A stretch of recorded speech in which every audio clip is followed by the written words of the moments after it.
Hi, ഞാൻ അൻഫാസ് അഹമ്മദ്. എല്ലാവർക്കും പുതിയൊരു ക്ലാസ്സിലേക്ക് സ്വാഗതം. അപ്പോൾ നമ്മുടെ CPO woman CPO PYQ with related ഫാക്ട്സിന്റെ അടുത്ത ക്ലാസ്സിലേക്ക് നമ്മൾ കിടക്കുകയാണ്. CPO വുമൺ CPO പരീക്ഷകൾക്ക് PSC ചോദിച്ചിട്ടുള്ള ചോദ്യങ്ങളും അതുമായി ബന്ധപ്പെടുത്തിയ മറ്റ് അനുബന്ധ വിവരങ്ങളും PSC അതേ ചോദ്യങ്ങൾ ഇനിയും റിപ്പീറ്റ് ചെയ്യാൻ അത്രയും ചാൻസ് ഉണ്ട്. അതുപോലെ തന്നെ PSC ആ ഭാഗങ്ങൾക്ക് അത്രയും ഇമ്പോർട്ടൻസ് കൊടുക്കുന്നുണ്ട് നമുക്ക് മനസ്സിലാക്കിയിട്ടുണ്ട്. അപ്പോൾ അതുമായി ബന്ധപ്പെടുത്തി അതുമായി റിലേറ്റ് ചെയ്ത് PSC ഇനി എന്തൊക്കെ ചോദ്യങ്ങൾ ചോദിക്കാൻ ചാൻസ് ഉണ്ടോ അതിൻ്റെയൊക്കെ ആൻസർ നമ്മുടെ പക്കൽ ഉണ്ടാവണം. അപ്പോൾ അതൊക്കെ മനസ്സിലാക്കി തന്നെ ഓരോ കാര്യങ്ങളും പഠിച്ചു പോവാം. കഴിഞ്ഞ ക്ലാസ് നിങ്ങൾ കണ്ടിട്ടുണ്ടാവുമെന്ന് വിശ്വസിക്കുന്നു. ക്ലാസ് കണ്ട പലരും എനിക്ക് മെസ്സേജ് ഒക്കെ അയച്ചിട്ടുണ്ടായിരുന്നു, സാറെ കണ്ടിന്യൂ ചെയ്യണേ, നിർത്തരുതേ എന്നൊക്കെ പറഞ്ഞ് ഇൻസ്റ്റാഗ്രാമിലും വാട്സപ്പിലൊക്കെ മെസ്സേജ് അയച്ചിട്ടുണ്ടായിരുന്നു. അപ്പോൾ എനിക്ക് മനസ്സിലായി പലർക്കും ഇത് ആവശ്യമാണെന്ന്.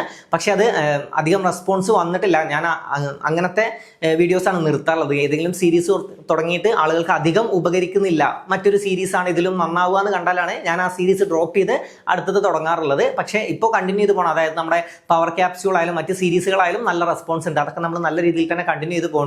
പിന്നെ ഇത് നിങ്ങൾക്ക് ആവശ്യമുണ്ടെന്നുണ്ടെങ്കിൽ ഇനിയും ക്ലാസ്സുകൾ എത്രയും പെട്ടെന്ന് അപ്ലോഡ് ചെയ്യണമെന്നുണ്ടെങ്കിൽ നിങ്ങൾക്ക് യൂസ്ഫുൾ ആവുന്നുണ്ടെന്ന് എനിക്ക് അറിഞ്ഞു കഴിഞ്ഞാലേ അത്രയും എനിക്ക് അതിനു വേണ്ടി വർക്ക് ചെയ്യാൻ പറ്റുള്ളൂ. അതുകൊണ്ടാണ്. അപ്പോൾ നിങ്ങൾക്ക് യൂസ്ഫുൾ ആവുന്നുണ്ടെങ്കിൽ ഒന്ന് ലൈക്ക് ചെയ്യുക. ലൈക്ക് ചെയ്ത ശേഷം ഹൈപ്പ് എന്നൊരു ഓപ്ഷൻ വന്നിട്ടുണ്ട്, ഹൈപ്പ് കൊടുക്കുക. അപ്പോൾ എനിക്ക് മനസ്സിലാവും ഒരുപാട് ഇതിന് റെസ്പോൺസ് കിട്ടിക്കഴിഞ്ഞാൽ നമുക്കത് അറിയും. അപ്പോൾ മനസ്സിലാവും നിങ്ങൾക്ക് അത്രയും ആവശ്യമാണ്. പലരും പേഴ്സണലി മെസ്സേജ് ഒക്കെ അയക്കുന്നുണ്ട്. ചിലപ്പോൾ ആ ഒരു വിഭാഗം ആളുകൾക്ക്, കുറച്ച് ആളുകൾക്ക് മാത്രമാണ് ആവശ്യം എന്നുണ്ടെങ്കിൽ നമ്മൾ കണ്ടിന്യൂ ചെയ്തിട്ട് കാര്യമില്ല. ഓക്കെ, കാരണം ഒരുപാട് ആളുകൾക്ക് യൂസ്ഫുൾ ആവുന്ന സാധനമാണ് ഇവിടെ അവർ പ്രതീക്ഷിക്കുന്നത്. അപ്പോൾ അങ്ങനത്തെ സാധനങ്ങളാണ് നമ്മൾ അധികം ഇവിടെ കണ്ടിന്യൂ ചെയ്യുക. ഇത് ഒരുപാട് ആളുകൾക്ക് യൂസ്ഫുൾ ആണെന്നുണ്ടെങ്കിൽ നമ്മൾ തീർച്ചയായിട്ടും ഇത് കണ്ടിന്യൂ ചെയ്യും. അപ്പോൾ ഇന്നത്തെ ക്ലാസ്സിലേക്ക് കിടക്കാം. അധികം ഒന്നും പറയുന്നില്ല. പിന്നെ നമ്മുടെ 10th പ്രിലിംസ് ആരെങ്കിലും ഇതിൽ LGS, കമ്പനി ബോർഡ് LGS അല്ലെങ്കിൽ ബെർക്കോ LDC ഏതിനെങ്കിലൊക്കെ പ്രിപ്പയർ ചെയ്യുന്നുണ്ടെങ്കിൽ നിങ്ങൾക്ക് പ്രിലിംസിന്റെ ഡേറ്റ് വന്നിട്ടുണ്ട്, ജൂലൈയിലാണ്. ഇനിയും പഠിച്ചു തുടങ്ങാത്ത, അതായത് ഒന്നും അറിയാത്ത ആളാണെങ്കിൽ കൂടെ ധൈര്യമായിട്ട് ജോയിൻ ചെയ്തോ. 40 ദിവസത്തെ ഒരു കോഴ്സ് നമ്മൾ സ്റ്റാർട്ട് ചെയ്യുന്നുണ്ട്. ജൂൺ 1 ക്ലാസ് സ്റ്റാർട്ട് ചെയ്യുന്നത്. ജൂലൈ 10 വരെ 40 ദിവസം മാത്രമാണ് ക്ലാസ് ഉള്ളത്. ഏറ്റവും പ്രധാനപ്പെട്ട കാര്യങ്ങൾ എന്തായാലും മാർക്ക് സ്കോർ ചെയ്ത് സിമ്പിളായിട്ട് തന്നെ പ്രിലിംസ് ക്രാക്ക് ചെയ്യാൻ പറ്റിയ 40 ദിവസത്തെ ക്ലാസ്സുകളാണ്. ക്ലാസ്സിൽ നിന്ന് തന്നെ നിങ്ങൾ ഓരോ കാര്യങ്ങളും മനസ്സിലാക്കി തന്നെ പഠിച്ചു പോകും. അപ്പോൾ ബാച്ചിന്റെ ഡീറ്റെയിൽസ് അറിയാൻ താല്പര്യം ഉണ്ടെങ്കിൽ താഴെ കൊടുത്തിരിക്കുന്ന നമ്പറിൽ മെസ്സേജ് അയക്കുക. എത്രയും പെട്ടെന്ന് തന്നെ ജോയിൻ ചെയ്യുക, വൈകരുത്. പിന്നെ ഈ കാര്യം മറക്കരുത്, CPOന്റെ ഇത് ചെയ്യുന്നതിൽ എനിക്കൊരു ബുദ്ധിമുട്ടുമില്ല. പലരുടെയും മെസ്സേജ് കാണുമ്പോൾ അത്രയും നല്ലത്, അതായത് ചെയ്യാൻ അത്രയും ആകാംക്ഷയുണ്ട്. പക്ഷേ ഒരുപാട് ആളുകൾക്ക് യൂസ്ഫുൾ ആവുന്നത് ചെയ്യാനാണ് എനിക്കും കൂടുതൽ താല്പര്യം. പവർ ക്യാപ്സ്യൂളൊക്കെ എന്ന് പറഞ്ഞാൽ എല്ലാവർക്കും നല്ല രീതിയിൽ യൂസ്ഫുൾ ആവുന്നുണ്ട്. ഇത് CPO വുമൺ CPO ആളുകൾ അത്രയും ഉണ്ടെന്നുണ്ടെങ്കിൽ തീർച്ചയായിട്ടും ഞാൻ ചെയ്തു തരും. അപ്പോൾ തീർച്ചയായിട്ടും റെസ്പോണ്ട് ചെയ്യുക, ലൈക്ക് ചെയ്യുക. അത് ലൈക്ക് ചെയ്യുന്നത് ഇതിന് വേണ്ടിയിട്ടാണ്. ഈ ഒരു വീഡിയോ മാത്രം, ഇനി വരുന്ന എല്ലാ വീഡിയോസും നിങ്ങൾ തീർച്ചയായും ലൈക്ക് ചെയ്യണം. അങ്ങനെയൊന്നും ഞാൻ പറയില്ല, ഇതൊന്ന് ടെസ്റ്റ് ചെയ്യാനാണ്. ഇത് അത്രയും ആളുകൾക്ക് ആവശ്യമുണ്ടെന്ന് ടെസ്റ്റ് ചെയ്യാൻ വേണ്ടി മാത്രമാണ്. അപ്പോൾ ലൈക്ക് ചെയ്യുക, ഹൈപ്പ് ഒന്ന് കൊടുക്കുക. ഓക്കെ, അപ്പോൾ അധികം ഒന്നും പറയാതെ നമുക്ക് നേരെ നമ്മുടെ ക്ലാസ്സിലേക്ക് കിടക്കാം.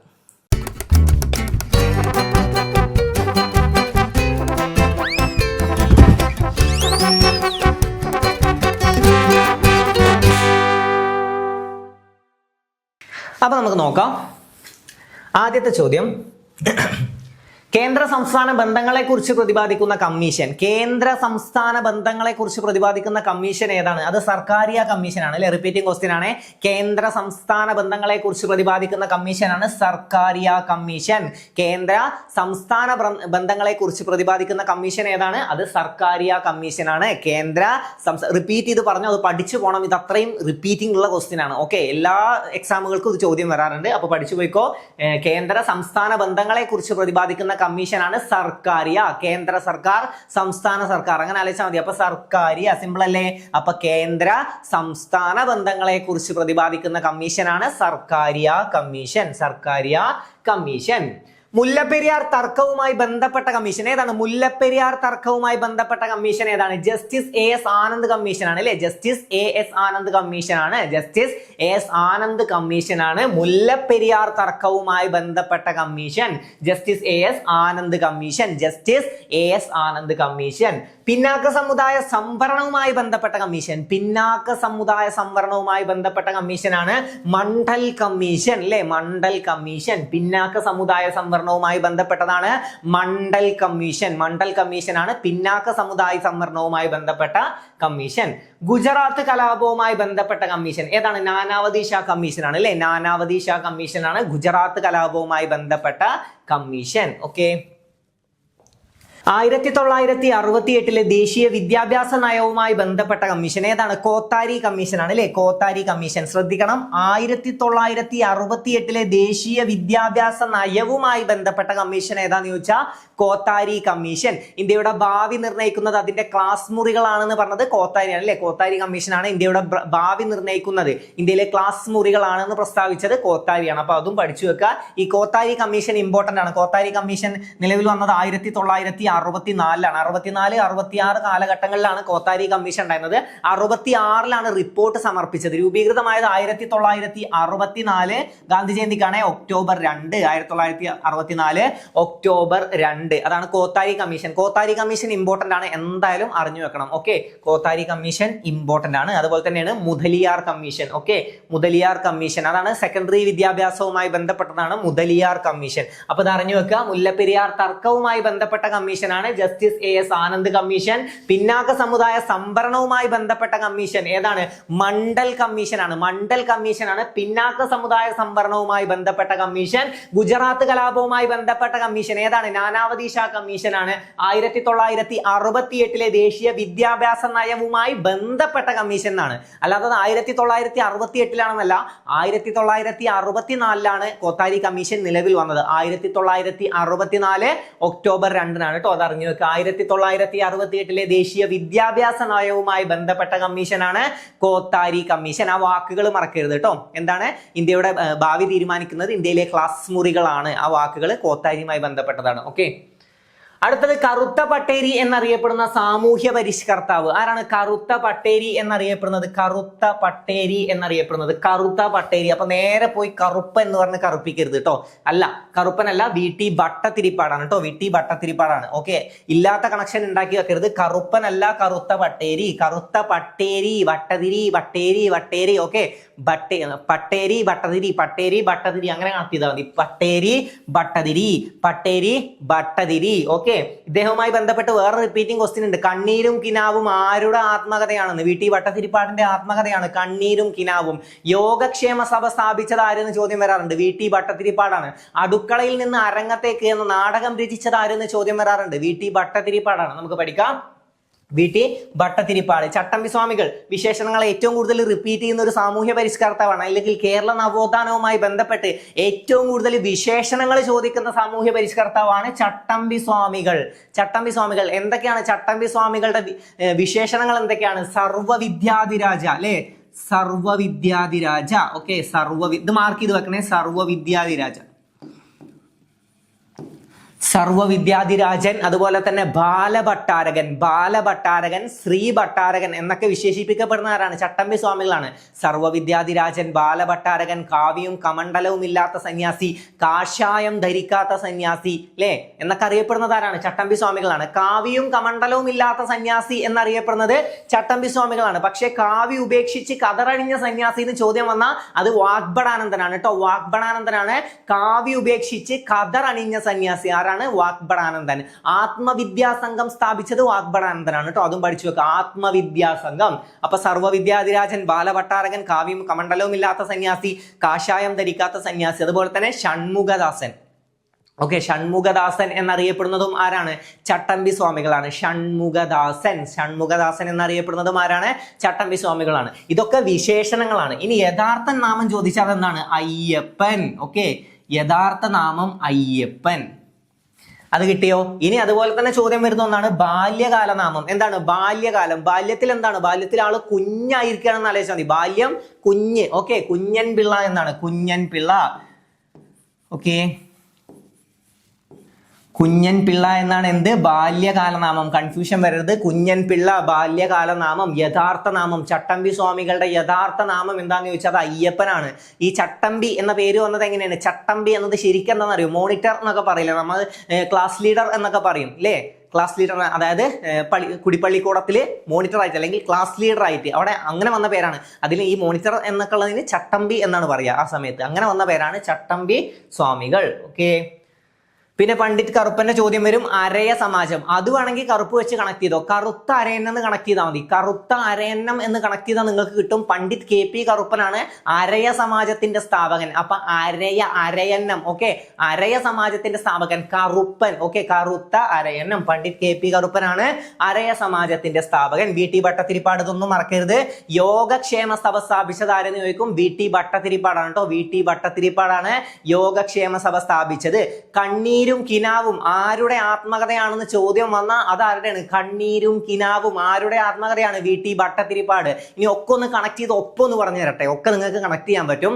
അടുക്കളയിൽ കടന്ന് വട്ടം തിരിയലാണ് എന്റെ യോഗം. ഓക്കെ, ഇതൊക്കെ അടുക്കളയിൽ കടന്ന് വട്ടം തിരിയുക, അടുക്കളയിൽ കടന്ന് വട്ടം തിരിയുക എന്ന് പറഞ്ഞാൽ അവിടെ തന്നെ കുടുങ്ങി. ഓക്കെ, അടുക്കളയിൽ കടന്ന് വട്ടം തിരിയലും പിന്നെ മുമ്പത്തെ എന്റെ ജീവിതകാലേച്ച് കണ്ണീരും കിനാവും, അങ്ങനെ ഒന്ന് കണക്ട് ചെയ്യോ? ഓക്കെ, ഏതെങ്കിലും അങ്ങനത്തെ സ്ത്രീകളൊക്കെ ഉണ്ടാവും എന്ന് വിചാരിക്കാം, ഉണ്ടാവില്ല എന്ന് വിചാരിക്കുന്നു. അങ്ങനത്തെ സ്ത്രീകളെ പറ്റിയിട്ടൊക്കെ ഒന്ന് ആലോചിക്കാം. ഓക്കെ, അങ്ങനെ അടുക്കളയിൽ കടന്ന് നരകിച്ചു പോവാണ്. അപ്പൊ അടുക്കളയിൽ കടന്ന് വട്ടം തിരിയൽ, അടുക്കളയിൽ കടന്ന് എന്നുള്ളത് എന്താ? അടുക്കളയിൽ നിന്ന് അരങ്ങത്തേക്ക്, നാടകത്തിന്റെ പേരാണ് അദ്ദേഹത്തിന്റെ.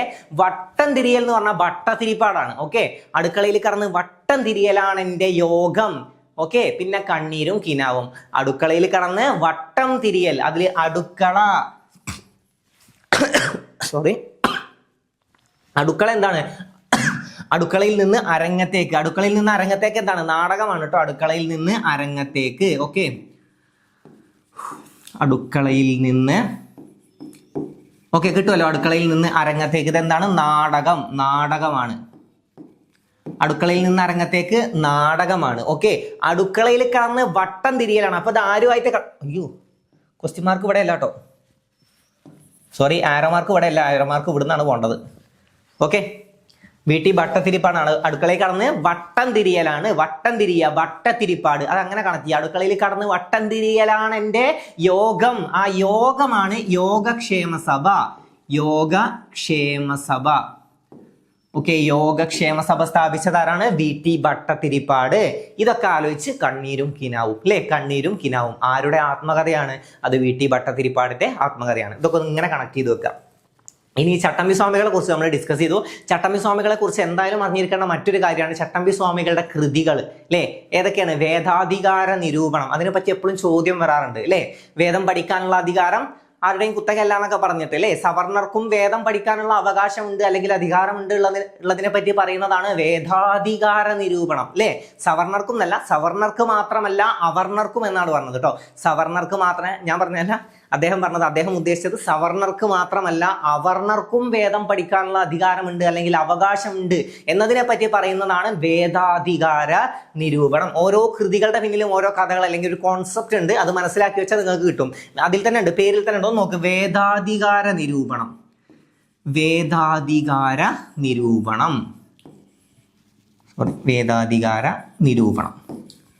ഇനി ഇതിൽ നിന്ന് വരുന്ന ചോദ്യങ്ങളൊക്കെ പറഞ്ഞാൽ അത്രയും റിപ്പീറ്റ് ചെയ്യുന്ന സാധനമാണ്, അതുകൊണ്ടാണ് വിട്ട് കളയാതെ പോണത്. ഓക്കെ, വേദാധികാര നിരൂപണം എന്താണ്? അതിൻ്റെ ഒരു ഏകദേശം എന്തിനാണ് ഉദ്ദേശിച്ചത്? വേദാധികാരം, വേദം പഠിക്കാനുള്ള അധികാരം. അന്തകാലത്ത് ആർക്ക് മാത്രമാണ്? സവർണർക്ക് മാത്രമാണ് വേദം പഠിക്കാനുള്ള അധികാരം ഉണ്ടായിരുന്നത്. അത് ശരിയാണോ? അല്ല, അത് ശരിയല്ല. അതിന് ആരെതിർത്തു? ചട്ടമ്പി സ്വാമികൾ എതിർത്തു. എന്നിട്ട് പറയാണ് വേദം പഠിക്കാനുള്ള അധികാരം സവർണർക്ക് മാത്രമല്ല അവർണർക്കും വേദം പഠിക്കാനുള്ള അവകാശങ്ങളുണ്ട് അല്ലെങ്കിൽ അധികാരമുണ്ട് എന്നതിനെ പറ്റി പറയുന്നതാണ് വേദാധികാര നിരൂപണം. ഓക്കെ, ഒരിക്കൽ കേരളത്തിലെ ഒരാൾ ഭ്രാന്താലയം എന്ന് വിശേഷിപ്പിച്ച് ഓർമ്മയുണ്ടോ? ഭ്രാന്താലയം എന്ന് കേരളത്തിലെ വിശേഷിപ്പിച്ച ആരാ? സ്വാമി വിവേകാനന്ദൻ. അദ്ദേഹം കേരള സന്ദർശനത്തിൽ പറഞ്ഞൊരു കാര്യമുണ്ട്, അല്ലേ? മലബാറിൽ ഞാനൊരു യഥാർത്ഥ മനുഷ്യനെ കണ്ടു എന്ന് പറഞ്ഞു. ആരെയാണ് പറഞ്ഞത്? ചട്ടമ്പി സ്വാമികളെ കുറിച്ചാണ് കേട്ടോ പറഞ്ഞത്. മലബാറിൽ ഞാനൊരു യഥാർത്ഥ മനുഷ്യനെ കണ്ടു എന്ന് സ്വാമി വിവേകാനന്ദൻ ആരെ കുറിച്ചാണ് അഭിപ്രായപ്പെട്ടതെന്ന് ചോദ്യം വരും. ആരെ കുറിച്ചാണ്? ചട്ടമ്പി സ്വാമികളെ കുറിച്ചാണ്. അവിടെ ഈ വിവേചനത്തിനൊക്കെയാണ് ആര് എതിർത്തത്? സ്വാമി വിവേകാനന്ദനും എതിർത്തത്. ഇതൊക്കെ കണ്ട് ഈ വിവേചനമൊക്കെ കണ്ടിട്ട് തന്നെയാണ് പറഞ്ഞത് എന്ത്?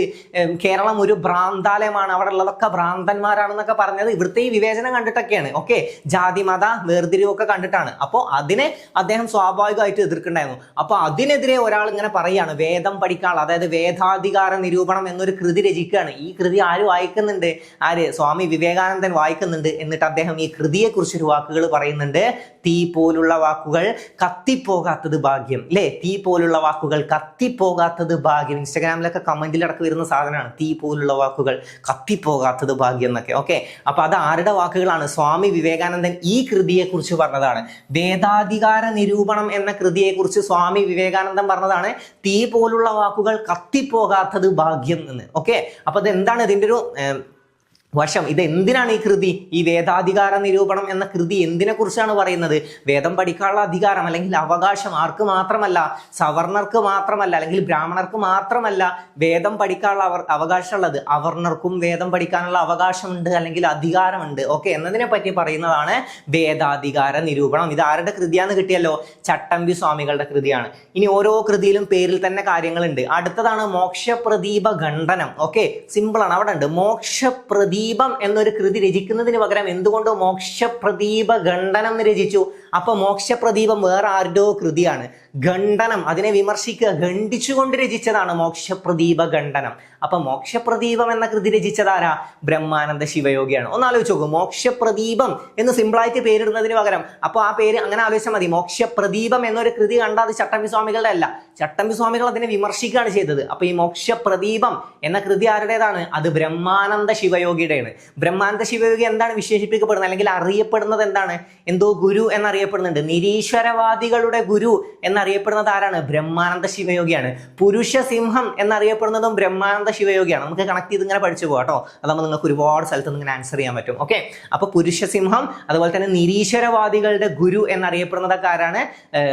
ബ്രഹ്മാനന്ദ ശിവയോഗിയാണ്. നിരീശ്വരവാദികളുടെ പോപ്പ് എന്നറിയപ്പെടുന്നത് MC ജോസഫ് ആണ് കേട്ടോ. MC ജോസഫ് ആണ് നിരീശ്വരവാദികളുടെ പോപ്പ് എന്നറിയപ്പെടുന്നത്. അതും പഠിച്ചു വെക്കുക. അപ്പൊ ഈ നിരീശ്വരവാദികളുടെ ഗുരു എന്നറിയപ്പെടുന്ന ബ്രഹ്മാനന്ദ ശിവയോഗി രചിച്ച കൃതിയാണ് മോക്ഷപ്രദീപം. അതിനെ വിമർശിച്ചുകൊണ്ട് അല്ലെങ്കിൽ അതിനെ ഖണ്ഡിച്ചുകൊണ്ട് ചട്ടമ്പി സ്വാമികൾ രചിച്ച കൃതിയാണ് മോക്ഷപ്രദീപ ഖണ്ഡനം. ഓക്കെ, അപ്പൊ അതിൽ തന്നെ പേരിൽ തന്നെ കാര്യമുണ്ട്, മോക്ഷപ്രദീപ ഖണ്ഡനം, ഖണ്ഡിക്കാണ് മോക്ഷപ്രദീപത്തെ. മോക്ഷപ്രദീപം ബ്രഹ്മാനന്ദ ശിവയോഗിയുടേതാണ്. പിന്നെ അത് ശ്രീനാരായണ ഗുരുവിന്റെയാണ്. ആത്മോപദേശ ശതകം. ഓക്കെ, അത് ചോദ്യം വരാറുണ്ട് കേട്ടോ. ആത്മോപദേശ ശതകം ആരുടെ കൃതിയാണ്? ആത്മോപദേശ ശതകം ആരുടെ കൃതിയാണ്? ആത്മോപദേശ ശതകം ശ്രീനാരായണ ഗുരു. അതും കണക്ട് ചെയ്യ ഒരു കാര്യം പറഞ്ഞുതരാം. ശ്രീനാരായണ ഗുരുവിന്റെ വാക്കുകളുണ്ട്. അവനവൻ ആത്മസുഖത്തിനായി ആചരിക്കുന്നവ അപരന് സുഖത്തിനായി വരയണം. അത് ശ്രീനാരായണ ഗുരു പഠിക്കുമ്പോൾ പറഞ്ഞുതരാം, അല്ലെങ്കിൽ ഇപ്പൊ അങ്ങോട്ട് കുഴക്കും. അതായത് ഒക്കെപ്പാടെ കുഴച്ച് അവിയൽ പരിവാക്കും. കണക്ഷൻ പോകണ്ട. ഇപ്പൊ നമ്മൾ ചട്ടമ്പി സ്വാമികളെ കുറിച്ച് മാത്രം പഠിക്കുക. ചട്ടമ്പി സ്വാമികളുടെ കൃതികളാണ് വേദാധികാര നിരൂപണം, മോക്ഷപ്രദീപ ഖണ്ഡനം, ക്രിസ്തുമത ഛേദനം. ഓക്കെ, അപ്പൊ അത് എഴുതണ്ടേ? ക്രിസ്തുമത ഛേദനം, ക്രിസ്തുമത ഛേദനം, ക്രിസ്തുമത ഓക്കെ പഠിച്ചു വെക്കുക. ക്രിസ്തുമത ഛേദനം, ഇത് പഠിച്ചല്ലോ. മോക്ഷപ്രദീപ ഖണ്ഡനം, ഓക്കെ, മോക്ഷപ്രദീപ ഖണ്ഡനം. പിന്നെ ആദ്യം പഠിച്ചത് വേദാധികാരം, അത് കിട്ടും. ഏറ്റവും പ്രധാനപ്പെട്ട ചട്ടമ്പി സ്വാമികളുടെ ഏറ്റവും പ്രധാനപ്പെട്ട കൃതി, ഏറ്റവും കൂടുതൽ ചോദ്യങ്ങൾ റിപ്പീറ്റ് ചെയ്ത് വരാൻ ചാൻസ് ഉള്ള അത്രയും ഇമ്പോർട്ടൻസ് കൊടുത്ത് നമ്മൾ പഠിക്കേണ്ടതുമാണ് വേദാധികാര നിരൂപണം. ഇപ്പൊ പറഞ്ഞത് മോക്ഷപ്രദീപ ഖണ്ഡനം. എന്തിനെ ഖണ്ഡിച്ചുകൊണ്ട്, എന്തിനെ വിമർശിച്ചുകൊണ്ടാണ് രചിച്ചത്? മോക്ഷപ്രദീപം എന്ന കൃതിയെ വിമർശിച്ചുകൊണ്ട് അല്ലെങ്കിൽ ഖണ്ഡിച്ചുകൊണ്ട് രചിച്ചതാണ് മോക്ഷപ്രദീപ ഖണ്ഡനം. മനസ്സിലാക്കി പഠിച്ചു വെച്ച പോയ ഒക്കെ സിമ്പിളാണ്. ഓക്കെ, മനസ്സിലാക്കിയാൽ മതി. പിന്നെ ക്രിസ്തുമത ഛേദനം. അന്ധകാലത്ത് ചട്ടമ്പി സ്വാമികളുടെ കാലത്ത് എന്തുണ്ട്? മതപരിവർത്തനത്തിന്റെ ഒരു പരിപാടി ഉണ്ട്. ക്രിസ്ത്യൻ മിഷണറിമാരെ ഇങ്ങനെ പറഞ്ഞ് കൺവിൻസ് ചെയ്ത് മതപരിവർത്തനം നടത്തിയിരുന്നു. അതിനെ ആര് എതിർക്കുന്നുണ്ട്? ചട്ടമ്പി സ്വാമികൾ എതിർക്കുന്നുണ്ട്. അതിനെതിരെ രചിച്ചതാണ് ക്രിസ്തുമത ഛേദനം. ഓക്കെ, ക്രിസ്തുമത ഛേദനം. പിന്നെ ആദിഭാഷ,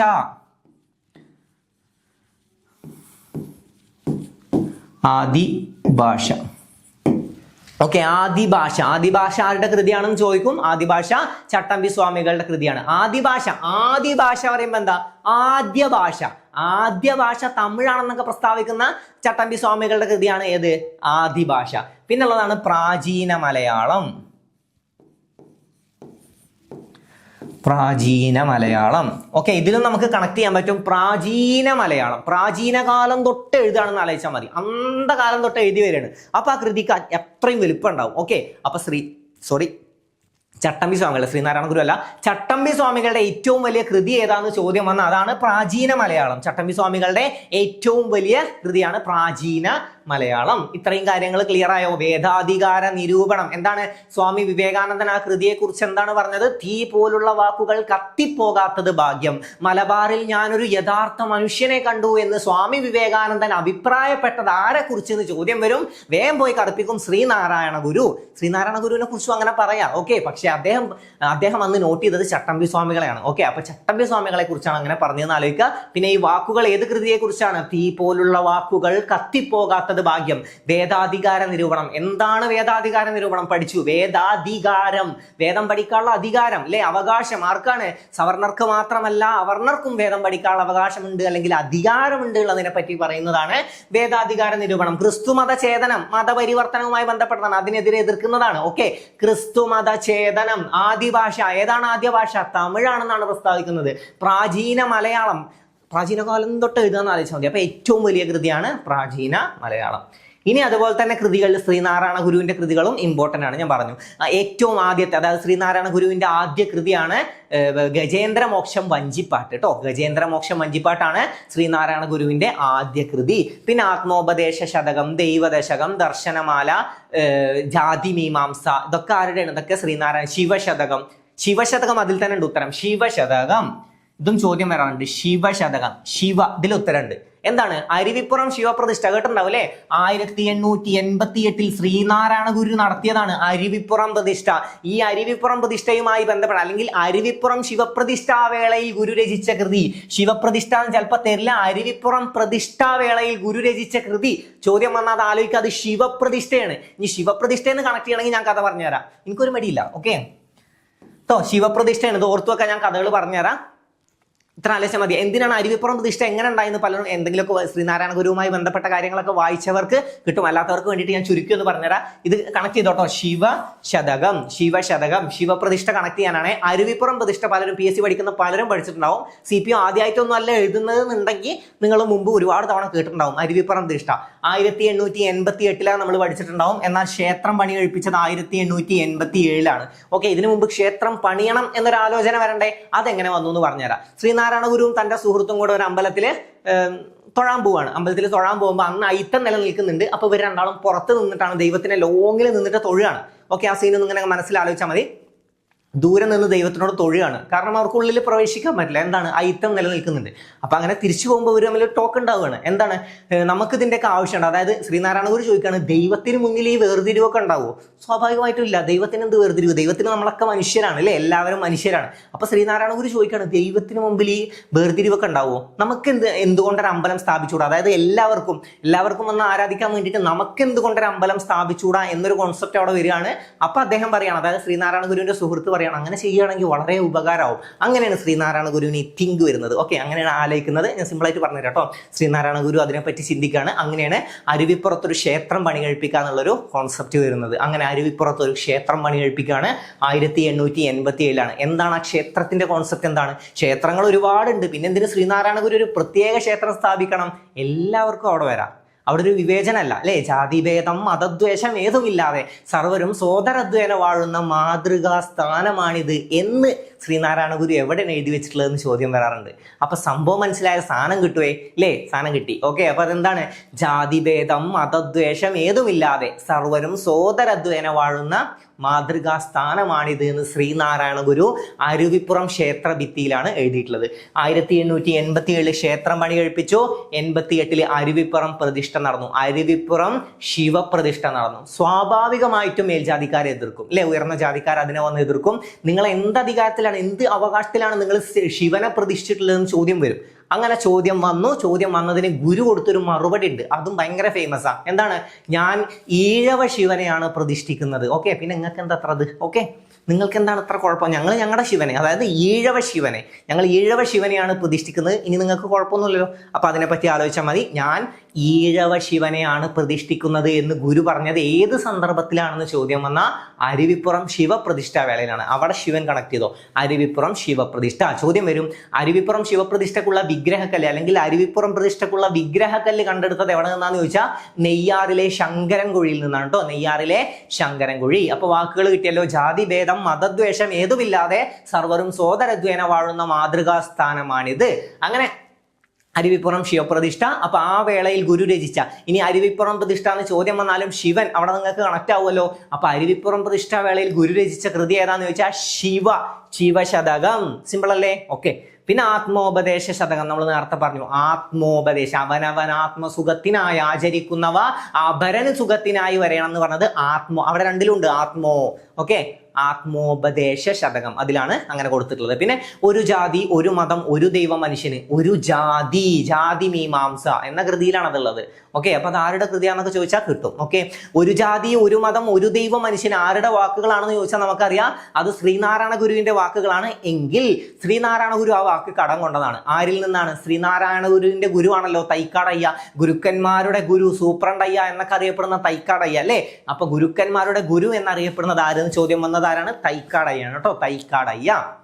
ഈ തൈക്കാടയ്യാണ് എന്ത് ഈ വാക്കുകൾ ആദ്യം പറഞ്ഞത്. ഇന്ത ഉലകത്തിൽ ഒരേ ഒരു ജാതി താൻ, ഒരേ ഒരു മതം താൻ, ഒരേ ഒരു കടവുൾ താൻ എന്ന് പറഞ്ഞത് തൈക്കാടയ്യാണ്. പിന്നീട് ഗുരു ഈ വാക്കുകൾ കടം കൊണ്ട് ഗുരു അതിനെ ഫേമസ് ആക്കി. അപ്പൊ അതായത് ശ്രീനാരായണ ഗുരുവിന്റെ പ്രശസ്തമായ ഈ വാക്കുകൾ ആരിൽ നിന്നും കടം കൊണ്ടതാണെന്ന് ചോദ്യം വന്ന അത് തൈക്കാടയിൽ നിന്നാണ്. എന്നാൽ തൈക്കാടയ്യ പറഞ്ഞ ഈ വാക്കുകളെ പറഞ്ഞ് പ്രശസ്തമാക്കിയത് ആരെന്ന് ചോദ്യം വന്നത് ശ്രീനാരായണ ഗുരുവാണ്. ഓക്കെ, തൈക്കാടയ്യ എന്ന് പറഞ്ഞത് ഇപ്പോഴും പലർക്കും അറിയില്ല. ഇന്ത ഉലകത്തിൽ ഒരേ ഒരു ജാതി താൻ, ഒരേ ഒരു മതം താൻ, ഒരേ ഒരു കടവുൾ താൻ എന്ന് പറഞ്ഞത് തൈക്കാടയ്യാണ്. ഒരു ജാതി ഒരു മതം ഒരു ദൈവം മനുഷ്യൻ എന്ന് പറഞ്ഞത് ശ്രീനാരായണ ഗുരു. ജാതി ഒന്ന്, മതം ഒന്ന്, കുലം ഒന്ന്, ദൈവം ഒന്ന്, ലോകം ഒന്ന് മനുഷ്യൻ എന്ന് പറഞ്ഞത് വൈകുണ്ഠ സ്വാമികൾ. അങ്ങനെ വേർതിരിച്ച് പഠിച്ചു വെക്കാം. ഓക്കെ, അപ്പൊ കൃതികളൊക്കെ ഏകദേശം കിട്ടിയല്ലോ. ആത്മോപദേശ ശതകം, ദൈവദശകം, ദർശനമാല, ജാതി മീമാംസ ഓക്കെ ആണല്ലോ. ഓക്കെ, അപ്പൊ ശ്രീനാരായണ ഗുരുവിന്റെ കൃതികളൊക്കെ ഒന്ന് പഠിച്ചു വെക്കുക. ഗജേന്ദ്രമോക്ഷം, വഞ്ചിപ്പാട്ട് മറക്കരുത്. വി.ടി. ഭട്ടതിരിപ്പാടിന്റെ ജന്മസ്ഥലം പാലക്കാട് ജില്ലയിലെ മേഴത്തൂരാണ് കേട്ടോ. പാലക്കാട് ജില്ലയിലെ മേഴത്തൂർ. യോഗക്ഷേമ സഭയുടെ പ്രധാന പ്രവർത്തകൻ വി.ടി. ഭട്ടതിരിപ്പാട്. യോഗക്ഷേമ സഭ സ്ഥാപിച്ചത് വി.ടി. ഭട്ടതിരിപ്പാട്. വി.ടിയുടെ ആത്മകഥ കണ്ണീരും കിനാവും. തൃശ്ശൂർ മുതൽ കാസർഗോഡ് ചന്ദ്രഗിരിപ്പുഴ വരെ യാചനയാത്ര, ഞാൻ മിസ്സാക്കിയതാവും, യാചനയാത്ര ചോദ്യം വരും കേട്ടോ. യാചനയാത്ര നടത്തിയത് ആരാണ്? വി.ടി. ഭട്ടതിരിപ്പാട്. യാചനയാത്ര നടത്തിയ സാമൂഹ്യ പരിഷ്കർത്താവാണ് വി.ടി. ഭട്ടതിരിപ്പാട്. പട്ടിണി ജാഥ നയിച്ചത് ആരെയും ചോദ്യം വരും. പട്ടിണി ജാഥ നയിച്ചത് ആരാണ്? പട്ടിണി ജാഥ എ.കെ. ഗോപാലനാണ് കേട്ടോ, എ.കെ. ഗോപാലൻ. ഓക്കെ, അടുത്ത നോക്കാം.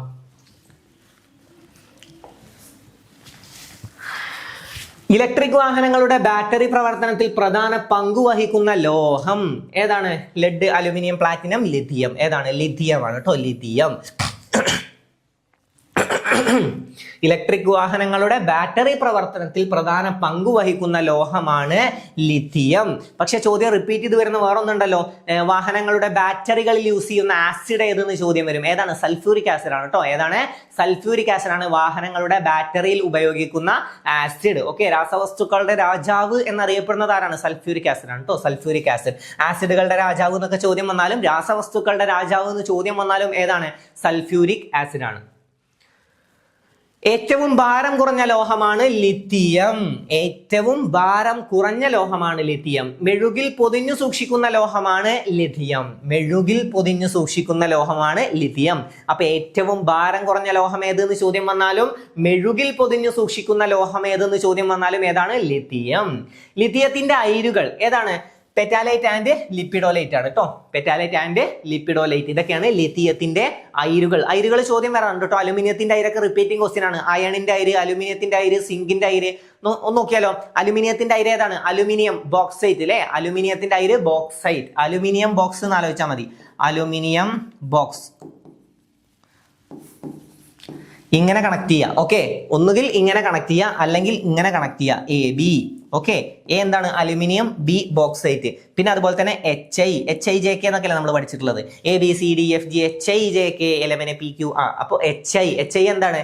H ഹേമറ്റൈറ്റ് ആണ്, I അയൺ ആണ്. അപ്പൊ അയണിന്റെ അയിര് ചോദിക്കുകയാണെങ്കിൽ അയണിന്റെ അയിര് ഹേമറ്റൈറ്റ്. ഓക്കെ, അയണിന്റെ അയിരാണ് ഹേമറ്റൈറ്റ്. അലുമിനിയം ബോക്സൈറ്റ്, ഇരുമ്പ് ഹേമറ്റൈറ്റ്. ഹേമറ്റൈറ്റും ഉണ്ട്, മാഗ്നറ്റൈറ്റും ഉണ്ട് കേട്ടോ. ഹേമറ്റൈറ്റും മാഗ്നറ്റൈറ്റും ഇരുമ്പിന്റെ അയിരാണ്. അപ്പൊ ഇരുമ്പ് മാഗ്നറ്റിനെ ആകർഷിക്കുന്നത് ആലോചിച്ചാൽ മതി. ഇരുമ്പ് മാഗ്നറ്റും തമ്മിൽ ഒരു കണക്ഷൻ ഉണ്ട്. ഓക്കെ, കണ്ടപ്പോൾ ആകർഷിക്കും. അപ്പൊ അങ്ങനെ കണക്ട് ചെയ്തോ.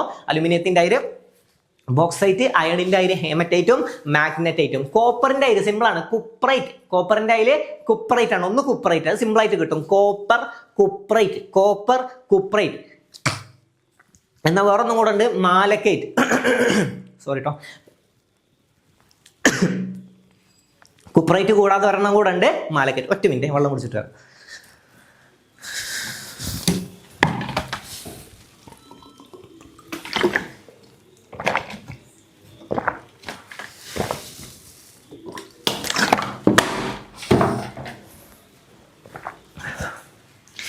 ഓക്കെ, അപ്പൊ എന്താണ് പറഞ്ഞത്? കോപ്പറിന്റെ അയിര് കുപ്രൈറ്റ്, കുപ്രൈറ്റും പിന്നെ ഏതാണ് മാലക്കൈറ്റ്, കുപ്രൈറ്റും മാലക്കൈറ്റും. കോപ്പർ കുപ്രൈറ്റ് അത് കിട്ടും, കോപ്പർ കുപ്രൈറ്റ് അങ്ങനെ കണക്ട് ചെയ്യാൻ പറ്റും.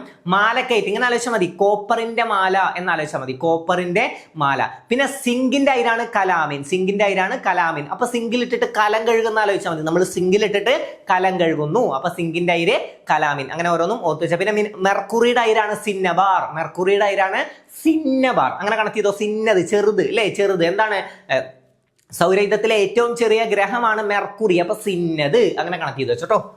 ഓക്കെ, ഇവിടെ എല്ലാം പറഞ്ഞല്ലോ. ഏറ്റവും കൂടുതൽ ക്രിയാശീലതയുള്ള ഖരമൂലകമാണ് ലിഥിയം, ഏറ്റവും കൂടുതൽ ക്രിയാശീലതയുള്ള ഖരമൂലകമാണ് ലിഥിയം.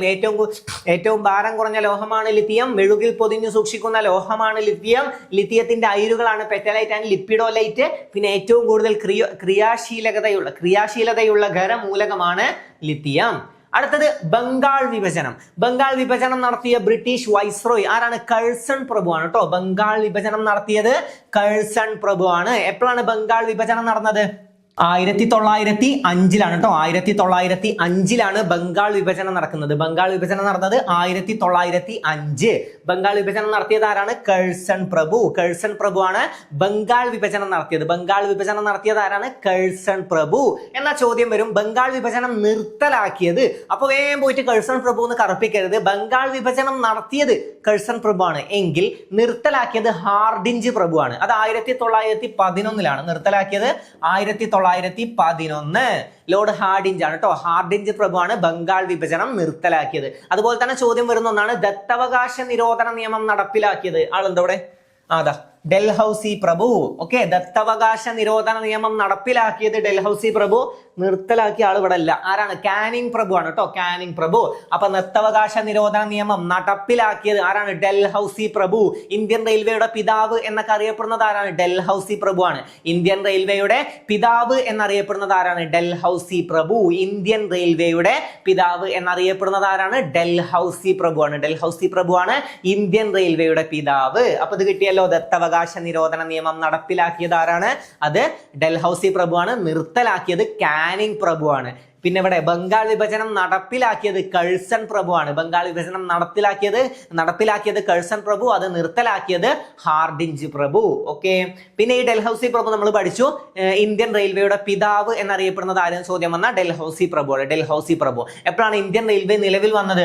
1853 ഓക്കെ, ഇന്ത്യൻ റെയിൽവേ നിലവിൽ വന്നത് 1853. ആദ്യ റൂട്ട്, ആദ്യ റെയിൽപാത ബോംബെ മുതൽ താനെ വരെ, ബോംബെ മുതൽ താനെ വരെയാണ് ആദ്യ റെയിൽപാത. ഓക്കെ, ബോംബെ മുതൽ താനെ വരെയാണ് ആദ്യ റെയിൽപാത. ഇന്ത്യയിലെ ആദ്യ റെയിൽപാത 1853 ബോംബെ മുതൽ താനെ വരെ. ഇനി കേരളത്തിലേത് ചോദ്യം വരികയാണെങ്കിൽ അത് 1861 1861 കേരളത്തിലെ ആദ്യത്തെ റെയിൽപാത. ഏത് മുതൽ ഏത് വരെയാണ്?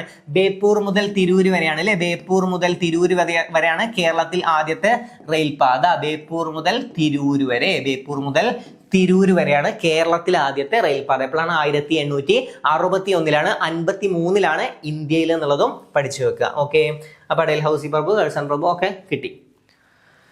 കഴ്സൺ പ്രഭു ബംഗാൾ വിഭജനം പ്രഖ്യാപിച്ച തീയതി ജൂലൈ 19, 1905. ബംഗാൾ വിഭജനം നടത്തിയത് കഴ്സൺ പ്രഭു ആണ്. നിർത്തലാക്കിയത് ആരാണ്? ഹാർഡിഞ്ച് പ്രഭു ആണ്. ഓക്കെ, ബംഗാൾ വിഭജനം പ്രഖ്യാപിച്ച തീയതി ചോദിക്കുകയാണെങ്കിൽ 1905 ജൂലൈ 19. 1905 ജൂലൈ 19. ബംഗാൾ വിഭജനം ഔദ്യോഗികമായി നടപ്പിലാക്കപ്പെട്ട തീയതി 1905 ഒക്ടോബർ 16. ഔദ്യോഗികമായി നടപ്പിലാക്കപ്പെട്ടത് ഒക്ടോബർ 16. ബംഗാൾ വിഭജനം റദ്ദാക്കിയ വൈസ്രോയി. നിർത്തലാക്കിയ ചോദ്യം വന്ന ഹാർഡിഞ്ച് പ്രഭു. പിന്നെ ബംഗാൾ വിഭജന സമയത്ത് INC പ്രസിഡന്റ് ആരാണ്? അത് ഗോപാലകൃഷ്ണ ഗോഖലെയാണ് കേട്ടോ. ഗോപാലകൃഷ്ണ ഗോഖലെ. ഓക്കെ, വർഷം ഓർത്തു വെക്കണം. 1905. സൂററ്റ് വിഭജനം ഇതുപോലെ വർഷം ഓർത്തു വെക്കണം. 1907 കേട്ടോ. 1907 സൂററ്റ് വിഭജനം. ഓക്കെ, അപ്പൊ അത് ക്ലിയർ ആയി. ഓക്കെ, ദത്തവകാശ നിരോധന നിയമം പഠിച്ചു വെക്കണം. ആരാണ്? ഡൽഹൌസി പ്രഭു ആണ് നടപ്പിലാക്കിയത്. നിർത്തലാക്കിയത് ആരെന്ന് ചോദ്യം വരികയാണെങ്കിൽ അതാരാണ്? നിർത്തലാക്കിയത് കാനിങ് പ്രഭു ആണ്. ഓക്കെ, ദത്തവകാശ നിരോധന നിയമം നിർത്തലാക്കിയത് കാനിങ് പ്രഭു ആണ്. ഇവിടെ ഏതാ പഠിച്ചത്? ബംഗാൾ വിഭജനം നടപ്പിലാക്കിയത് കഴ്സൺ പ്രഭുവാണ്, നിർത്തലാക്കിയത് ഹാർഡിഞ്ച് പ്രഭുവാണ്. അപ്പൊ ആ കാര്യങ്ങൾ ക്ലിയർ ആയിട്ടുണ്ടാവണം. പിന്നെ ഇന്ത്യൻ റെയിൽവേയുടെ പിതാവ് നമ്മൾ പഠിച്ചു, ഡൽഹൌസി പ്രഭുവാണ്. ഡൽഹൌസി പ്രഭുവാണ് ഇന്ത്യൻ റെയിൽവേയുടെ പിതാവ് എന്നുള്ളത് നമ്മൾ പഠിച്ചു. അതിന്റെ ഒപ്പം തന്നെ പഠിച്ചു വെച്ചു റെയിൽവേയുമായി ബന്ധപ്പെട്ട് നമുക്ക് റിപ്പീറ്റ് ചെയ്യുന്ന ഒരു ചോദ്യമാണ് ഏത്, വാഗൺ ട്രാജഡി അല്ലേ. വാഗൺ ട്രാജഡിയാണ് റെയിൽവേയുമായി ബന്ധപ്പെട്ട് റിപ്പീറ്റ് ചെയ്യുന്ന ചോദ്യം. എപ്പോഴാണ് വാഗൺ ട്രാജഡി നടന്നത്? വാഗൺ ട്രാജഡി നടന്ന വർഷം 1921 ആണ് കേട്ടോ. 1921 നവംബർ 10 വാഗൺ ട്രാജഡി നടന്നത്. വാഗൺ ട്രാജഡി റിപ്പോർട്ട് ചെയ്ത സ്റ്റേഷൻ ചോദിക്കും. അതും ഈ ട്രെയിനുമായി ബന്ധപ്പെട്ട കാര്യമായതുകൊണ്ടാണ് അതും പഠിച്ചു വെക്കണം പറയുന്നത്. 1921 നവംബർ 10 വാഗൺ ട്രാജഡി നടന്നത്. വാഗൺ ട്രാജഡി റിപ്പോർട്ട് ചെയ്ത സ്റ്റേഷൻ ചോദ്യം വന്നാൽ അത് പോത്തന്നൂർ സ്റ്റേഷനാണ്. പോത്തന്നൂർ സ്റ്റേഷൻ. എന്നാൽ ഇവരെ കൊണ്ടുപോയിരുന്നത് എങ്ങോട്ടാണെന്ന് ചോദ്യം വരികയാണെങ്കിൽ ഇവരെങ്ങോട്ടാണ് കൊണ്ടുപോയിരുന്നത്? കോയമ്പത്തൂരിലേക്കാണ് അല്ലെ. മലബാർ കലാപവുമായി ബന്ധപ്പെട്ട ആളുകളെ കൊണ്ടുപോയിരുന്നത് കോയമ്പത്തൂരിലേക്കാണ്. എന്നാൽ വാഗൺ ട്രാജഡി റിപ്പോർട്ട് ചെയ്തത് എവിടെയെന്ന് ചോദ്യം വന്നാൽ അത് പോത്തന്നൂർ സ്റ്റേഷനിലാണ്. ഒരുപാട് ആളുകൾ അതിൻ്റെ ഉള്ളിൽ ശ്വാസം മുട്ടിയൊക്കെ മരിക്കുകയാണ്. അത് റിപ്പോർട്ട് ചെയ്തത് എവിടെയെന്ന് ചോദിച്ചാൽ പോത്തന്നൂർ സ്റ്റേഷനിലാണ്. അതുകൊണ്ട് തന്നെ ബ്ലാക്ക് ഹോൾ ഓഫ് പോത്തന്നൂർ എന്നറിയപ്പെടുന്നത് വാഗൺ ട്രാജഡിയാണ്. ബ്ലാക്ക് ഹോൾ ഓഫ് പോത്തന്നൂർ എന്ന് വാഗൺ ട്രാജഡിയെ വിശേഷിപ്പിച്ചത് ആരെന്ന് ചോദ്യം വന്നാൽ അത് സുമിത് സർക്കാർ ആണ്. സുമിത് സർക്കാർ. അപ്പൊ ആ കാര്യങ്ങളൊക്കെ ഒന്ന് ഓർത്തു വെക്കുക. ഓക്കെ. അപ്പൊ ബംഗാൾ വിഭജന സമയത്ത് INC പ്രസിഡന്റ് ആരാണ്? ഗോപാലകൃഷ്ണ ഗോഖലെ. 1.25 കോടി മലയാളികൾ എന്ന കൃതിയുടെ കർത്താവായ കേരള മുഖ്യമന്ത്രി. കേരള മുഖ്യമന്ത്രി എന്നൊന്നും എപ്പോഴും ചോദ്യം വരാറില്ല. 1.25 കോടി മലയാളികൾ ആരുടെ കൃതിയാണെന്നാണ് ചോദ്യം വരാറുള്ളത്? EMS നമ്പൂതിരിപ്പാട് അല്ലെ. കേരളത്തിലെ ആദ്യ മുഖ്യമന്ത്രിയാണ് EMS നമ്പൂതിരിപ്പാട്. ആദ്യത്തെ കുറച്ച് മന്ത്രിമാരെ നമുക്ക് ഡിസ്കസ് ചെയ്യാം കേട്ടോ. ഓക്കെ. അപ്പൊ ഇത് പഠിച്ചു വെക്കുക. 1.25 കോടി മലയാളികൾ ആരുടെ കൃതിയാണ്? EMS നമ്പൂതിരിപ്പാടിന്റെ കൃതിയാണ് 1.25 കോടി മലയാളികൾ. ജനാധിപത്യ രീതിയിലൂടെ തിരഞ്ഞെടുക്കപ്പെട്ട ആദ്യ കമ്മ്യൂണിസ്റ്റ് മുഖ്യമന്ത്രിയാണ് EMS. Okay. EMS Namboodiripad. 1957 April 5 കേരളത്തിന്റെ ആദ്യ മുഖ്യമന്ത്രിയായി. ആദ്യ മന്ത്രിസഭ നിലവിൽ വന്നത് എപ്പോഴാണ്? 1957 ഏപ്രിൽ 5 ആദ്യ നിയമസഭ നിലവിൽ വന്നത് 1957 ഏപ്രിൽ 5. തപാൽ സ്റ്റാമ്പിൽ പ്രത്യക്ഷപ്പെട്ട ആദ്യ കേരള മുഖ്യമന്ത്രി. തപാൽ സ്റ്റാമ്പിൽ പ്രത്യക്ഷപ്പെട്ട ആദ്യ കേരള മുഖ്യമന്ത്രിയാണ് EMS നമ്പൂതിരിപ്പാട്. കേരളത്തിൽ ഒറ്റകക്ഷി ഭരണത്തിന് നേതൃത്വം കൊടുത്ത ഏക മുഖ്യമന്ത്രി. കേരളത്തിൽ ഒറ്റകക്ഷി ഭരണത്തിന് നേതൃത്വം കൊടുത്ത ഏക മുഖ്യമന്ത്രി. മുഖ്യമന്ത്രിയായ ശേഷം പ്രതിപക്ഷ നേതാവായ ആദ്യ വ്യക്തി. മുഖ്യമന്ത്രിയായ ശേഷം പ്രതിപക്ഷ നേതാവായ ആദ്യ വ്യക്തി. അപ്പൊ ജനാധിപത്യ രീതിയിലൂടെ തെരഞ്ഞെടുക്കപ്പെട്ട ആദ്യ കമ്മ്യൂണിസ്റ്റ് മുഖ്യമന്ത്രിയാണ് ആര്? EMS നമ്പൂതിരിപ്പാട്. അതുപോലെ തന്നെ ഇന്ത്യയിലെ ആദ്യ കമ്മ്യൂണിസ്റ്റ് മുഖ്യമന്ത്രി ആര് എന്നൊരു ചോദ്യം വന്ന ആരാണ്? EMS നമ്പൂതിരിപ്പാടാണ്. ഇന്ത്യയിലെ ആദ്യ കമ്മ്യൂണിസ്റ്റ് മുഖ്യമന്ത്രിയാണ് EMS നമ്പൂതിരിപ്പാട്. ഇന്ത്യയിലെ ആദ്യ കമ്മ്യൂണിസ്റ്റ് മുഖ്യമന്ത്രിയാണ് EMS നമ്പൂതിരിപ്പാട്. ഓക്കെ. ആദ്യ മന്ത്രിസഭ നമുക്കൊന്ന് ഡിസ്കസ് ചെയ്യാം. അതിനു മുമ്പ് ഈ പോയിന്റ്സ് ഒക്കെ നമുക്കൊന്ന് നോക്കാം.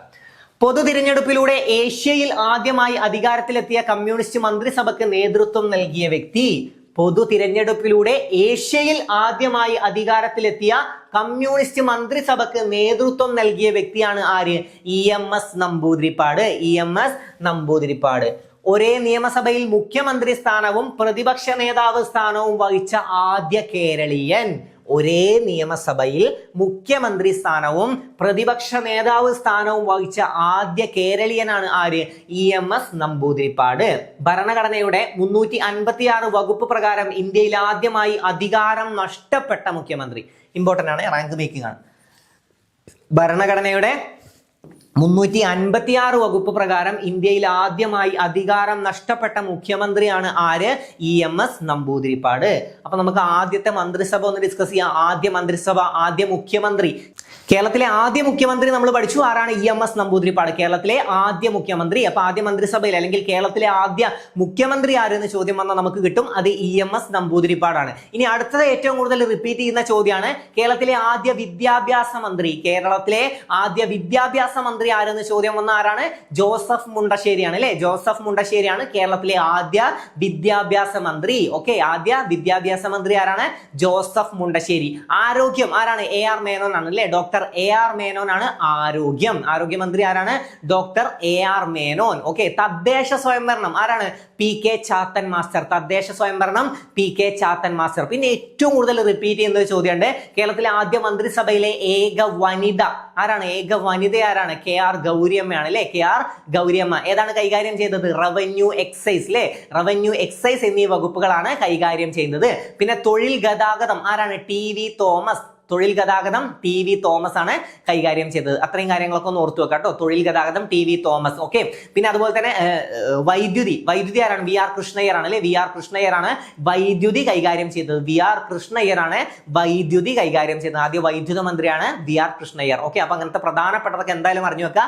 വിദ്യാഭ്യാസം എന്തായാലും പഠിച്ചു വെച്ചു. വിദ്യാഭ്യാസ മന്ത്രി ജോസഫ് മുണ്ടശ്ശേരി. പിന്നെ ആദ്യ മന്ത്രിസഭയിലെ ഏക വനിതയാണ് KR ഗൗരിയമ്മ. KR ഗൗരിയമ്മ ഏതാണ്? റവന്യൂ, എക്സൈസ് എന്നീ വകുപ്പുകളാണ് കൈകാര്യം ചെയ്യുന്നത്. ആരോഗ്യം ആരാണ് കൈകാര്യം ചെയ്തത്? ആരോഗ്യം കൈകാര്യം ചെയ്തത് ആരാണ്? ആരോഗ്യം ഡോക്ടർ AR മേനോനാണ്. ഓക്കെ, പിന്നെ ധനകാര്യം ചോദ്യം വരും. C അച്യുത മേനോനാണ് കേട്ടോ. ധനകാര്യം C അച്യുത മേനോനാണെന്നും ഓർത്തു വെക്കുക. ഓക്കെ, പിന്നെ വിദ്യാഭ്യാസ മന്ത്രി ചോദ്യം വരും. ജോസഫ് മുണ്ടശ്ശേരിയാണ് വിദ്യാഭ്യാസ മന്ത്രി. ഇത്രയും കാര്യങ്ങളൊക്കെ എന്തായാലും പഠിച്ചു വെക്കുക. ഓക്കെ, അപ്പൊ ഇത്രയും കാര്യങ്ങളാണ് നമ്മൾ ഇന്നത്തെ ക്ലാസ്സിൽ ഡിസ്കസ് ചെയ്തത്. ഇന്ന് ഡിസ്കസ് ചെയ്ത ഇത്രയും ചോദ്യങ്ങളും, അതായത് റിപ്പീറ്റ് ചെയ്യുന്ന ചോദ്യങ്ങളും, അതുമായി ബന്ധപ്പെടുത്തി നമ്മൾ ഇവിടെ പറഞ്ഞ കാര്യങ്ങളും, അതുമായി ബന്ധപ്പെടുത്തി നമ്മൾ പഠിച്ച ഒരുപാട് കാര്യങ്ങളും എല്ലാം നിങ്ങൾക്ക് ക്ലിയർ ആയി എന്ന് വിശ്വസിക്കുന്നു. എല്ലാം ഇമ്പോർട്ടൻ്റ് ആയിട്ടുള്ള പോയിന്റുകളാണ്. ഇമ്പോർട്ടൻസ് കൊടുത്ത് തന്നെ പഠിക്കുക. കാര്യങ്ങളൊക്കെ നിങ്ങൾക്ക് വ്യക്തമായി മനസ്സിലായി എന്ന് ഞാൻ വിശ്വസിക്കുന്നു. ക്ലാസ് നിങ്ങൾക്ക് ഉപകാരപ്പെട്ടു എന്ന് ഞാൻ വിശ്വസിക്കുന്നു. ഞാൻ തുടക്കത്തിലേ പറഞ്ഞ കാര്യം മറക്കരുത്. ക്ലാസ് ഉപകാരപ്പെടുന്നുണ്ടെങ്കിൽ ഇനിയും ക്ലാസ് വേണം എന്നുള്ളവർ, അതായത് ഇനിയും ക്ലാസ് നിങ്ങൾക്ക് ആവശ്യമാണ് എന്നുള്ളവർ മാത്രം ലൈക്ക് ചെയ്യുക. അതുപോലെ തന്നെ ഹൈപ്പ് കൊടുക്കുക. അതാവുമ്പോൾ എനിക്ക് അറിയാൻ പറ്റും, എനിക്കത് നോട്ട് ചെയ്യാൻ പറ്റും, എത്ര ആളുകൾ ഇത് ആവശ്യപ്പെടുന്നുണ്ട്, എത്ര ആളുകൾക്ക് ഇത് ഉപകരിക്കുന്നുണ്ടെന്ന് അറിയാൻ പറ്റും. അപ്പോൾ എത്രയും പെട്ടെന്ന് അടുത്ത വീഡിയോസ് ചെയ്യാനാണ്. അതായത് CPOക്ക് അത്രയും മുൻഗണന കൊടുത്ത് നമ്മൾ ക്ലാസ്സുകൾ ചെയ്യാനാണ്. അപ്പോൾ എത്രയും പെട്ടെന്ന് തന്നെ, അതായത് ലൈക്ക് ചെയ്യാത്തവരാണെങ്കിൽ എന്തായാലും ലൈക്ക് ചെയ്യുക. അതുപോലെ തന്നെ കമൻറ്റ് ചെയ്യുക. നിങ്ങളുടെ അഭിപ്രായങ്ങൾ കമൻറ്റായി രേഖപ്പെടുത്തുക. പിന്നെ ഹൈപ്പ് കൊടുക്കാനും മറക്കരുത്, എങ്കിലേ എനിക്ക് നോട്ട് ചെയ്യാൻ പറ്റുള്ളൂ. ലൈക്കും ഹൈപ്പും പിന്നെ കമൻറ്റായിട്ടും രേഖപ്പെടുത്തുക. ക്ലാസ്സുകൾ ഉപകരിക്കുന്നുണ്ടെങ്കിൽ തീർച്ചയായും നിങ്ങളുടെ കമൻറ്റുകൾ ഞാൻ വായിക്കും. അപ്പോൾ ക്ലാസ് നിങ്ങൾക്ക് ഉപകരിച്ചു എന്നൊരു വിശ്വാസത്തിൽ ഞാൻ നിർത്തുകയാണ്. മറ്റൊരു ക്ലാസ്സുമായി നമുക്ക് വീണ്ടും കാണാം. അതിനു മുമ്പ് ആർക്കെങ്കിലും 10th പ്രിലിംസ് എക്സാം ഉണ്ടെങ്കിൽ സിമ്പിളായിട്ട് നിങ്ങൾക്ക് നല്ല ആസ്വദിച്ച് പഠിച്ച് സിമ്പിളായിട്ട് പോയി ക്രാക്ക് ചെയ്യണം എന്ന് നിങ്ങൾക്ക് ആഗ്രഹം ഉണ്ടെങ്കിൽ താഴെ കൊടുത്തിരിക്കുന്ന നമ്പറിൽ എത്രയും പെട്ടെന്ന് മെസ്സേജ് അയക്കുക. എത്രയും പെട്ടെന്ന് തന്നെ ജോയിൻ ചെയ്യുക. ആദ്യം ജോയിൻ ചെയ്യുന്ന 100 ആളുകൾക്ക് ഓഫർ ഉണ്ട്. അപ്പോൾ എത്രയും പെട്ടെന്ന് ഓഫർ പ്രൈസിൽ തന്നെ ആദ്യം തന്നെ ജോയിൻ ചെയ്യാൻ ശ്രദ്ധിക്കുക. അപ്പോൾ നമ്മൾ നിർത്തുകയാണ്. മറ്റൊരു ക്ലാസ്സുമായി നമുക്ക് വീണ്ടും കാണാം. Thank you and all the best.